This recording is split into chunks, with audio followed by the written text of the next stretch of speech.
روح نبی نور شبیر و شبر ہے وجہ خدا تیرا چہرہ، تیرے قدم سے بنا ہے گلستان دو عالم کا سارا یہ صحرا۔ بسم اللہ الرحمن الرحیم۔ آج کی ویڈیو کا آغاز اللہ تعالیٰ کے بابرکت نام سے شروع کرتے ہیں، اور مولا پنجتن پاک تمام لوگوں کو اپنے حفظ و امان میں رکھیں۔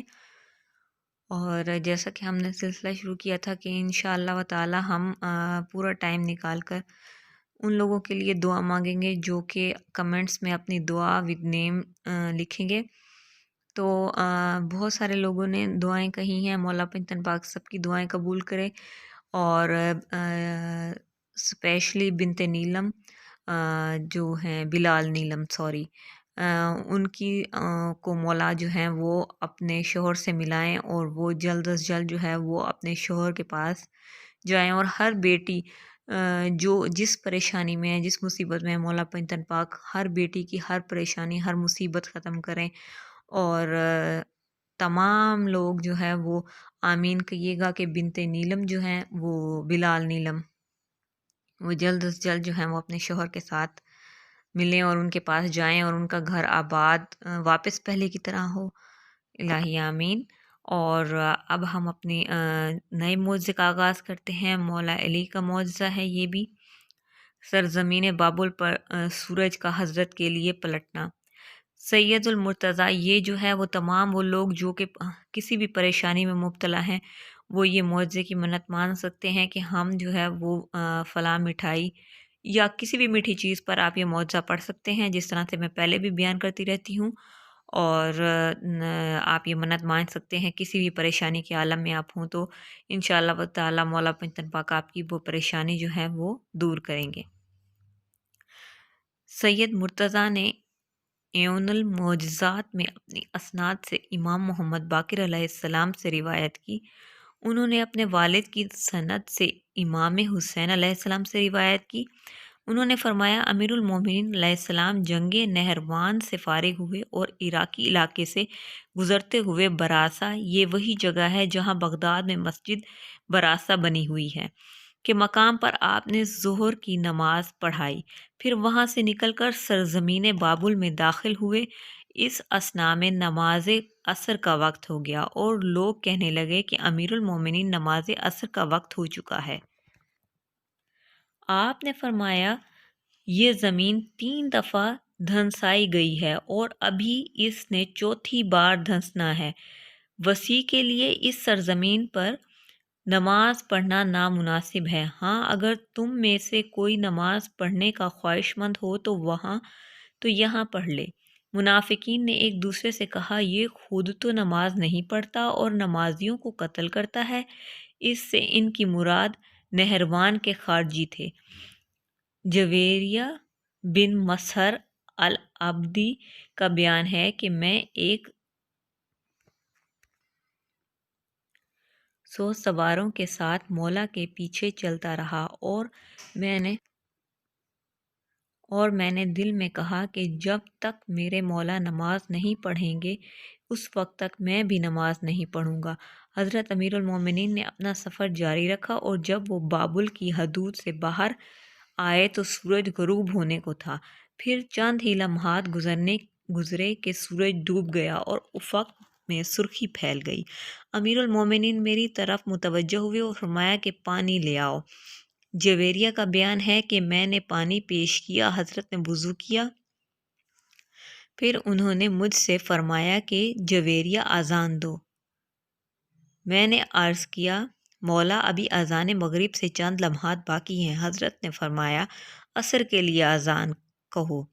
میں نے اپنے دل میں کہا، کیا میں عصر کے لیے اذان کہوں جب کہ سورج بھی ڈوب چکا ہے، لیکن مجھ پر اطاعت واجب ہے، چنانچہ میں نے اذان کہی، اور جب میں اذان سے فارغ ہوا تو مولا نے فرمایا، اب اقامت کہو۔ اور جویریہ حضرت صحابی مولا علی تھے۔ میں نے اقامت کہی، اس دوران مولا نے اپنے لبوں کو حرکت دی اور کچھ الفاظ کہے جنہیں میں نہ سمجھ سکا۔ پھر میں نے دیکھا سورج واپس پلٹ آیا اور مقام عصر پر آ گیا۔ امام علیہ السلام نے نماز پڑھی اور ہم نے بھی آپ کے پیچھے نماز پڑھی، اور جب آپ نماز سے فارغ ہوئے تو ہم نے دیکھا تو سورج یوں لگا جیسے کسی تشت میں چراغ جل رہا ہو، پھر سورج ڈوب گیا اور ستارے نکل آئے۔ اس وقت حضرت میری طرف متوجہ ہوئے اور فرمایا، ضعیف الیقین، اب مغرب کی اذان کہو۔ نماز سے فارغ ہوئے تو ہم نے دیکھا کہ تو سورج یوں لگا جیسے کسی تشت میں چراغ جل رہا ہو، پھر سورج ڈوب گیا اور ستارے نکل آئے۔ اس وقت حضرت میری طرف متوجہ ہوئے اور فرمایا، ضعیف الیقین، اب مغرب کی اذان کہو۔ واضح رہے کہ جویریہ کا تعلق حضرت کے اصحاب کے ساتھ تھا اور وہ حضرت کے ساتھ تمام جنگوں میں شریک تھا۔ کلینی نے اس کی توثیق کی اور مفید نے ارشاد میں لکھا کہ زیاد بن ابیہ نے اس کے ہاتھ پاؤں کاٹ کر انہیں صلیب پر لٹکایا تھا۔ سید مرتضیٰ رحمۃ اللہ علیہ لکھتے ہیں کہ رسول خدا کی زندگی میں بھی حضرت علی کے لیے اللہ تعالیٰ نے سورج پلٹایا تھا، اور اس واقعے کی تفصیل یہ ہے کہ نبی اکرم صلی اللہ علیہ وسلم ابھی مکہ ہی میں تھے۔ آپ کو بخار تھا۔ آپ نے اپنا سر امیر المومنین علیہ السلام کی گود میں رکھا اور اتنے میں نماز عصر کا وقت ہو گیا۔ حضرت نے آپ کا سر ہٹانا پسند نہ کیا، اور جب آپ کی آنکھ کھلی تو حضور صلی اللہ علیہ وسلم نے دعا کی، پروردگار، علی تیری اطاعت میں مصروف تھا اور اس کے لیے سورج کا پلٹا دے تاکہ وہ عصر کی نماز پڑھ سکیں۔ اللہ تعالیٰ نے سورج پلٹایا، حضرت علی نے نماز پڑھی، پھر سورج غروب ہو گیا۔ کتاب ثاقب المناقب میں جویریہ بن مسہر کی زبانی مذکورہ روایات ان الفاظ میں مذکور ہے۔ جویریہ کا بیان، جویریہ صحابی مولا علی تھا۔ پھر بتاتی چلوں، جویریہ کا بیان ہے کہ جب ہم جنگ نہروان سے فارغ ہوئے تو ہماری گزر بابل سے ہوا۔ امیر المومنین نے فرمایا، یہ معذب زمین ہے، اس زمین پر 2 مرتبہ عذاب نازل ہو چکا ہے اور یہاں 1,02,000 افراد ہلاک ہو چکے ہیں، لہٰذا اس زمین پر نہ تو کوئی نبی نماز پڑھ سکتا ہے اور نہ ہی کسی نبی کا وصی نماز پڑھ سکتا ہے۔ البتہ اگر تم میں سے کوئی نماز پڑھنا چاہے تو وہ عصر کی نماز پڑھ لے۔ میں نے اپنے دل میں کہا کہ آج میں اپنی نماز اور انا دین امانت بنا کر امیر المومنین کے پاس رکھتا ہوں۔ ہم نے سفر جاری رکھا یہاں تک کہ سورج غروب ہو گیا اور ستارے نکل آئے اور نماز عشاء کا وقت ہو گیا۔ جب ہم سرزمین بابل کی حدود سے باہر نکلے تو امیر المومنین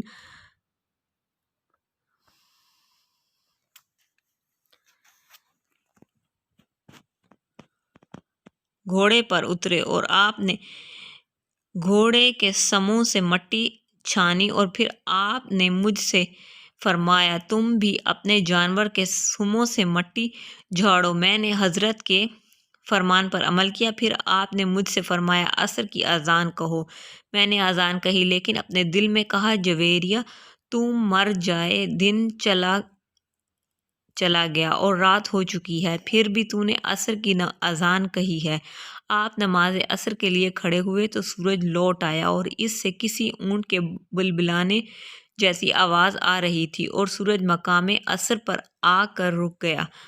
امیر المومنین نے عصر کی نماز پڑھی، پھر آپ نے فرمایا، اب مغرب کی اذان کہو۔ میں نے اذان کہی تو مجھے یوں محسوس ہوا جیسے سورج کسی گھوڑے کی رفتار سے دوڑ کر افق مغرب کی طرف جا رہا ہے۔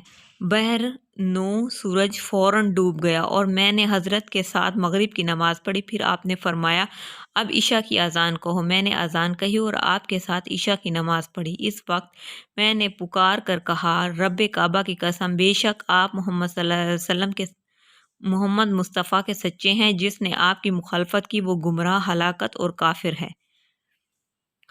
کافر ہے۔ مدینے میں حضرت کے لیے سورج کا پلٹنا۔ ابن شہر آشوب نے حضرت ام سلمہ، اسماء بنت امیس اور جابر انصاری، ابن عباس، ابو سعید خدری، ابو ہریرہ اور امام جعفر صادق سے روایت نقل کی ہے کہ رسول اللہ صلی اللہ علیہ وسلم نے قرائے غمیم کے مقام پر نماز پڑھی۔ جب آپ نماز سے فارغ ہوئے تو آپ پر وحی نازل ہونے لگی۔ اتنے میں حضرت علی آئے، انہوں نے آپ کی حالت وحی کو ملاحظہ کیا تو انہوں نے آپ کی پشت کو سہارا دیا اور غروب آفتاب تک وحی کا سلسلہ جاری رہا اور قرآن مجید اترتا رہا۔ جب وحی مکمل ہو گئی تو رسول اللہ صلی اللہ علیہ وسلم نے فرمایا، علی کیا تم نے عصر کی نماز پڑھی؟ حضرت علی نے عرض کیا، نہیں یا رسول اللہ، میں نے آپ کو سہارا دیا ہوا تھا۔ آپ صلی اللہ علیہ وسلم نے فرمایا، اللہ سے دعا مانگو، وہ تمہارے لیے سورج کو پلٹا دے۔ حضرت علی نے دعا مانگی تو سورج پلٹ آیا۔ ابو جعفر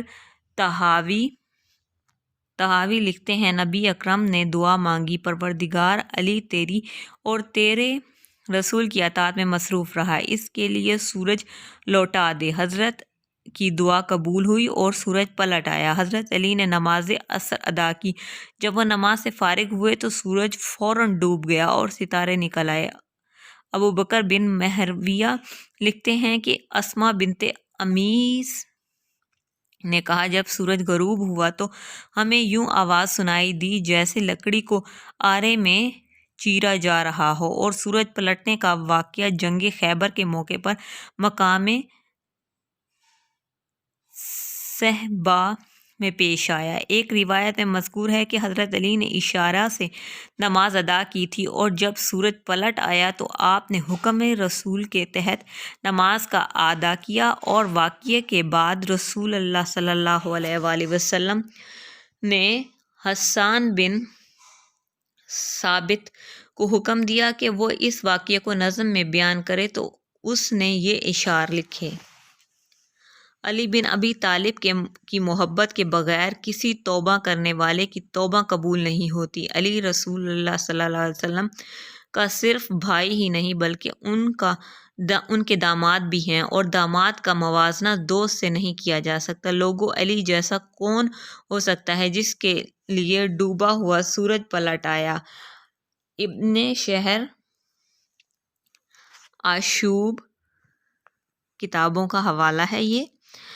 شیخ توسی امالی میں رقم الطراز ہیں کہ حضرت عمر کی قائم کردہ شورا کے اجلاس میں حضرت علی نے اہل شورا کے سامنے اپنے بہت سے فضائل بیان کیے تھے۔ ان میں سے آپ صلی اللہ علیہ وسلم نے اپنی یہ فضیلت ان کے سامنے بیان کرتے ہوئے فرمایا، تمہیں خدا کی قسم دے کر پوچھتا ہوں کہ بتاؤ، تم میں سے کسی کے نماز کے لیے ڈوبا ہوا سورج مقام عصر سے واپس آیا؟ اور بتاؤ کہ سورج میرے لیے واپس آیا تھا یا تمہارے لیے واپس آیا تھا؟ حاضرین نے کہا، بے شک سورج آپ کے لیے ہی واپس آیا تھا۔ سورج کا حضرت سے ہم کلام ہونا۔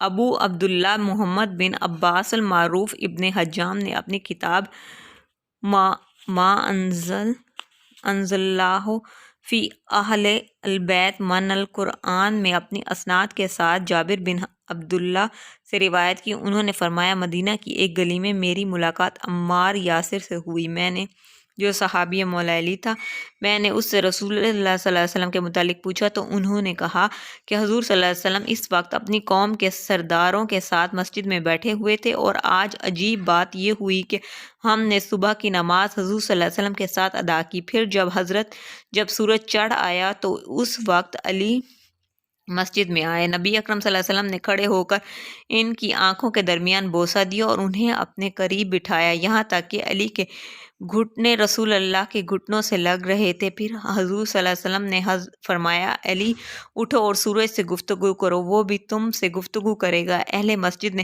تعجب سے کہا، کیا سورج علی سے باتیں کرے گا؟ کچھ حاسد تو آہستہ سے کہنے لگے کہ یہ تو ہر وقت اپنے ابن ام کے نام کو بلند کرنا چاہتے ہیں۔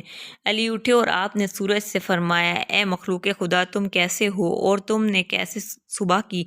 سورج سے آواز آئی، میں خیریت سے ہوں اے برادر رسول، اے اول اے آخر، اے ظاہر اے باطن، اور اے وہ شخصیت جو ہر چیز کو جانتی۔ حضرت علی رسول خدا کی خدمت میں حاضر ہوئے۔ نبی کریم صلی اللہ علیہ وسلم نے تبسم فرمایا اور کہا، تم مجھے بتاؤ گے یا میں تمہیں بتاؤں؟ حضرت علی نے کہا، یا رسول اللہ، میں آپ کی زبان سے سننا چاہتا ہوں۔ نبی کریم صلی اللہ علیہ وسلم نے فرمایا، سورج نے تمہیں اول کہا ہے تو اس کی وجہ یہ ہے کہ تو اللہ پر ایمان لانے والا پہلا فرد ہے۔ سورج نے تمہیں آخر کہہ کر سلام کیا ہے، اس کی وجہ یہ ہے کہ تم میرے غسل و کفن میں تم آخر تک شریک رہو گے۔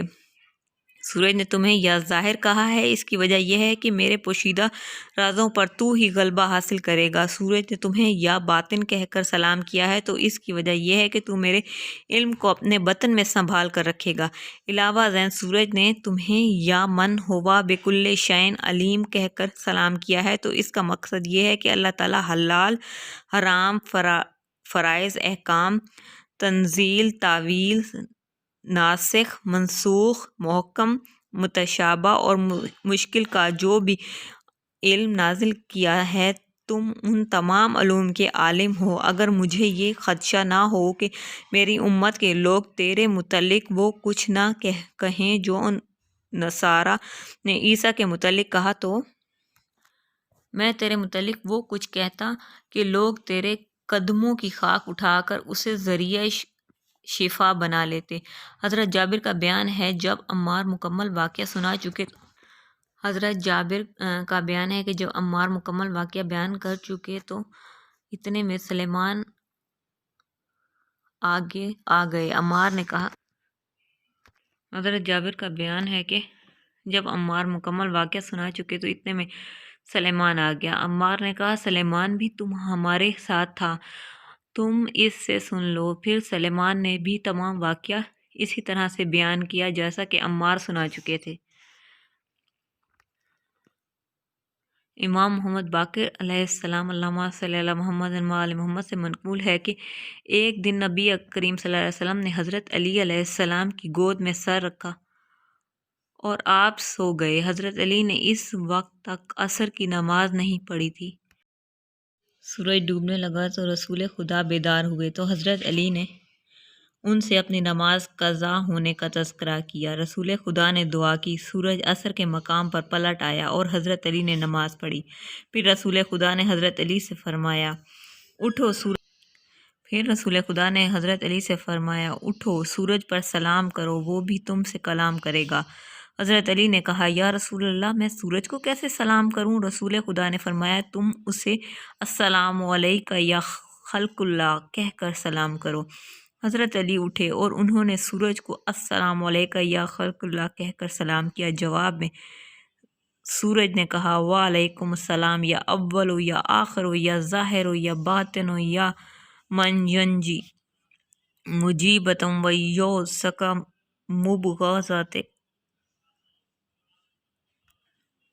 مبغضیہ، تجھ پر سلام ہو اے اول، اے آخر، اے ظاہر، اے باطن، اے اپنے محبوں کو نجات دینے والے اور اے اپنے دشمنوں کو جکڑنے والے۔ نبی اکرم صلی اللہ علیہ وسلم نے حضرت علی سے فرمایا سورج نے تمہیں؟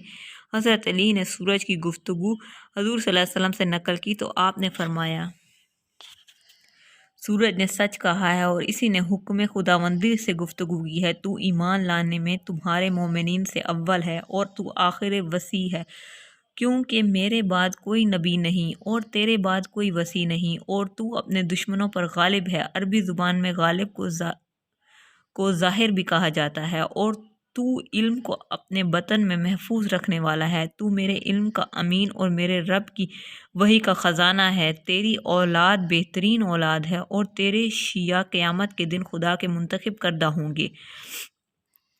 ثاقب المناقب میں عبداللہ بن مسعود سے مروی ہے، اس نے کہا کہ ہم نبی کریم صلی اللہ علیہ وسلم کے پاس بیٹھے تھے، اتنے میں علی بن ابی طالب مسجد میں داخل ہوئے۔ رسول خدا نے ان سے فرمایا کیا تم خدا کے ہاں اپنی عزت کو ملاحظہ کرنا پسند کرو گے؟ حضرت علی نے عرض کیا جی ہاں یا رسول اللہ، میرے والدین آپ پر نثار ہوں۔ حضور صلی اللہ علیہ وسلم نے فرمایا کل میرے ساتھ چلنا اور سورج سے گفتگو کرنا، اللہ کے حکم سے سورج بھی تم سے کلام کرے گا۔ دوسرے دن ہم نے نماز فجر پڑھی، رسول خدا نے علی کا ہاتھ پکڑا اور مسجد میں باہر نکل آئے اور سورج کے طلوع ہونے کا انتظار کرنے لگے۔ تمام مہاجرین و انصار نے اس کے گرد گھیرا کر لیا تھا۔ جیسے ہی سورج طلوع ہوا تو حضور صلی اللہ علیہ وسلم نے حضرت علی سے فرمایا اس سے کلام کرو، اسے اللہ کی طرف سے حکم ہے، وہ بھی تم سے کلام کرے گا۔ حضرت علی نے سورج سے کہا اے اللہ کا فرمان سن کر اطاعت کرنے والی مخلوق، تجھ پر سلام ہو اور اللہ کی رحمت اور برکتیں ہوں۔ اس کے جواب میں سورج نے کہا آپ پر سلام اور اللہ کی رحمت اور برکتیں ہوں۔ اے بہترین وصی، آپ کو دنیا اور آخرت میں وہ نعمات عطا ہوئی ہیں جیسے کسی آنکھ نے نہیں دیکھا اور جسے کسی کان نے نہیں سنا۔ حضرت علی نے فرمایا، مجھے کیا عطا ہوا ہے؟ سورج نے کہا، مجھے ان انعامات کے بیان کرنے کی اجازت نہیں ہے، ورنہ لوگ فتنہ میں پڑ جائیں گے، لیکن تجھے دنیا اور آخرت میں علم و حکمت مبارک ہو، اور تو ان لوگوں میں سے ہے جن کے متعلق اللہ نے فرمایا، کسی کو بھی معلوم نہیں ہے کہ ان کے لیے آنکھوں کی ٹھنڈک کا کیا سامان چھپا کر رکھا گیا ہے، یہ بدلہ ہے ان کے اعمال کا، اور تیرا تعلق ان لوگوں سے ہے جن کے متعلق اللہ نے یہ آیت نازل کیا ہے۔ کیا وہ مومن ہے؟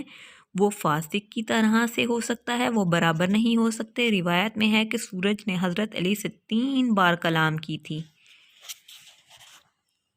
اسی روایت کو ابن شہر اشوب نے مناقب میں شیخ ابو علی محمد بن احمد بن علی فتال نے روضہ الوازین میں، اور خطیب خوارزمی نے کتاب مناقب امیر المومنین میں اسے اپنی اسناد سے نقل کیا ہے۔